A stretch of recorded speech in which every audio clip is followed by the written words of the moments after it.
Let's study. Today हम discuss करने वाले हैं अपने ह्यूमन ईयर के बारे में। देखिए, ह्यूमन ईयर के हम सबसे पहले बारी बारी पार्ट को डिस्कस करते हैं। उससे पहले देखते हैं हमारे ह्यूमन के काम क्या होते हैं। हमारे ह्यूमन का काम होता है कि हियरिंग करने का, जैसे हम किसी की बात को सुन रहे हैं या गाना सुन रहे हैं। दूसरा, इक्विलिब्रियम करने का, कि हम अपनी बॉडी को कैसे इक्विलिब्रियम कर पा रहे हैं। देखिए, ये जो पहला पार्ट आप देख रहे हैं, पिन्ना, हमारे कान का, जो एक्सटर्नल ईयर में आता है। आपने देखा होगा हमारे जो ह्यूमंस हैं पहले अपने कान को हिला पाते थे, लेकिन आज के ह्यूमंस जो है अपने कान को नहीं हिला पाते हैं। लेकिन आज भी कुछ ऑर्गेनिज्म ऐसे हैं जो अपने कानों को हिला पाते हैं, जैसे कुत्ते का अपने कान को हिलाना, बिल्ली का अपने कान को हिला पाना, और घर में जैसे पशु होते हैं गायें, वे अपने कान को हिला पाते हैं। वे हिलाकर क्या करते हैं कि अपनी मक्खी को उड़ा सकते हैं या और भी डस्ट अदर काम अपने उनसे करते हैं अपने पिन्ना से। लेकिन आज ह्यूमंस नहीं कर पाते हैं। और पिन्ना का हमारा साइंटिफिक नाम होता है ओरिकल। ओरिकल्स, इसके पास मसल्स होती है जो अब वेस्टिजियल हो गई है। देखिए, इस पिन्ना का काम होता है जो साउंड को कलेक्ट करके इस कैनाल के पास भेजने का। और इस कैनाल पे आप देख रहे हैं ये हेयरी स्ट्रक्चर जो प्रेजेंट है, इसे कहते हैं हेयर्स। और इसके पास वैक्स ग्लैंड भी होती है। इस वैक्स ग्लैंड के साथ सिबेसियस ग्लैंड भी होती है। ये दोनों मिक्स करके आपने देखा होगा एक चिपचिपा सा पदार्थ हमारे कानों में होता है, जो हमें क्या करता है, ये क्या करता है, बाहर के डस्ट पार्टिकल्स को अंदर जाने से रोकता है। आप अब देख रहे हैं यहाँ पे एक टिम्पेनम वर्ड लिखा है जिसे ईयर ड्रम भी कहते हैं।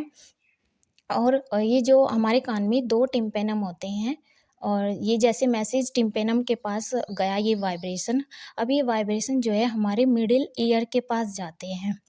मिडिल ईयर क्या करता है, एक एम्पलीफायर का काम करता है ना। एम्पलीफायर, देखिए, अगर ये एम्पलीफायर मतलब ये अगर मिडिल ईयर हमारे कानों में नहीं होता तो क्या होता, ये जो वाइब्रेशन जा रही है बीच में ही गायब हो जाती। एक्सटर्नल ईयर से डायरेक्ट अगर इंटरनल ईयर को के पास एयर जाती तो ये गायब हो जाती। और ये जो मिडिल ईयर है ये एक एम्पलीफायर की तरह काम करता है। इसके भी देखिए 3 पार्ट्स होते हैं, आप देख सकते हैं। इसके 3 नाम हैं, जो काम 2 पार्ट हैं इसके मिडिल ईयर के, मैलियस, इंकस और स्टेप्स।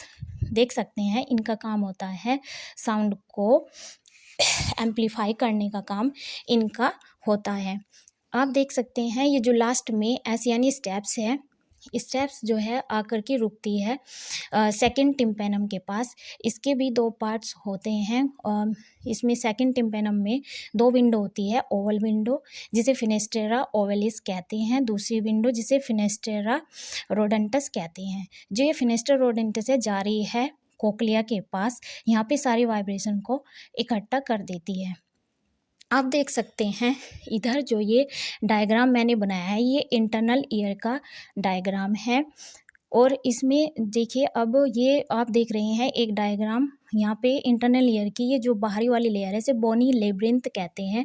इंटरनल ईयर का साइंटिफिक नाम लेब्रिंथ होता है। इसकी जो ये आउटर लेयर है इसे बोनी लेब्रिंथ, और जो इंटरनल ईयर है इसे मेम्ब्रेनस लेब्रिंथ कहते हैं, है ना। आप इसके पास देख रहे हैं एक सेमी सर्कुलर कैनाल नाम जो लिखा हुआ है।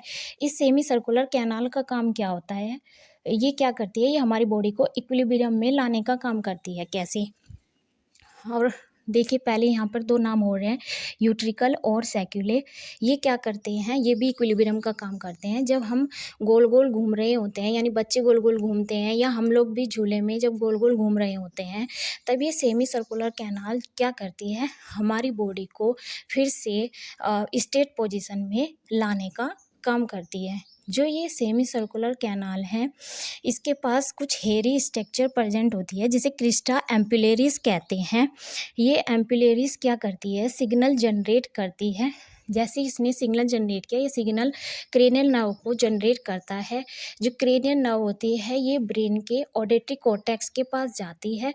वहाँ से फिर ब्रेन का ऑडिटरी कॉर्टेक्स इस जो है सेमी सर्कुलर कैनाल को मैसेज देता है फिर से हमारी बॉडी को एक स्ट्रेट पोजीशन में लाने के लिए। है ना? अब आप देख सकते हैं ये हमारी बॉडी इस तरीके से जो है इक्विलिब्रियम में आती है। ये जो 2 पार्ट मैंने और बताए हैं, यूट्रिकल और सैक्युले। इनका यूट्रिकल को देखिए पहले। जब हम सीधे-सीधे चल रहे होते हैं, घर में, सड़क पे या कहीं पर भी जब हम सीधे चल रहे होते हैं, तब हमारी बॉडी को इक्विलिब्रियम में लाने का काम ये यूट्रिकल करती है। मतलब करती है। इसे हॉरिजॉन्टल फॉर्म में चलना कहते हैं। तो इसके पास भी दोनों सैक्युले का काम क्या होता है, इसमें भी हम जब सीधे-सीधे चल रहे होते हैं, कई बार हम स्टेयर्स पे चढ़ते हैं, किसी ऊँची वाली जगह पर चढ़ते हैं, तो उसमें भी ये हमारे ये जो होते हैं सैक्युले वर्टिकल फॉर्म्स में हमें चलाने का काम करते हैं। इन दोनों के पास जो हेयर्स है वे सेम हेयर्स प्रेजेंट होते हैं, जिसे कहते हैं, आप देख सकते हैं यहाँ पे इन दोनों का हेयर्स जो हैं, बहुत सारे हेयर्स होते हैं, सेम होते हैं मैक्यूला। ये मैक्यूला भी क्या करता है, जैसी वाइब्रेशन इनके पास आती है, ये वाइब्रेशन को क्या करते हैं, जनरेट करते हैं। वाइब्रेशन को लेकर के फिर से जनरेट किया इन्होंने क्रेनियल नर्व को। ये क्रेनियल नर्व फिर से मैसेज लेकर ब्रेन के पास जाती है। ब्रेन का ऑडिटिक कॉर्टेक्स फिर से मैसेज देता है कि ऐसे करने के लिए कि अपनी बॉडी को मेंटेन कैसे करना है, इनको मैसेज देता है कि अब तुम्हें बॉडी को मेंटेन करना है, फिर से अपनी स्ट्रेट पोजीशन में लाने का काम। जब हम सीधे चल रहे थे, ऐसे चल रहे थे। अब देखिए लास्ट काम जो है कोक्लिया होता है, हियरिंग करने का काम होता है। इसके पास भी ये organ of Kotai hairs present होते हैं। जब हमें किसी की बात सुन रहे हैं या गाना सुन रहे हैं और भी सुनने के जो काम कर रहे हैं, तब हमारा ये कोक्लिया ही हमें, इसके पास भी वाइब्रेशन आते हैं ऑर्गन ऑफ कोटाई के पास, फिर ब्रेन के पास जाते हैं क्रेनियल नर्व मैसेज लेकर, फिर से ये जो है इसके पास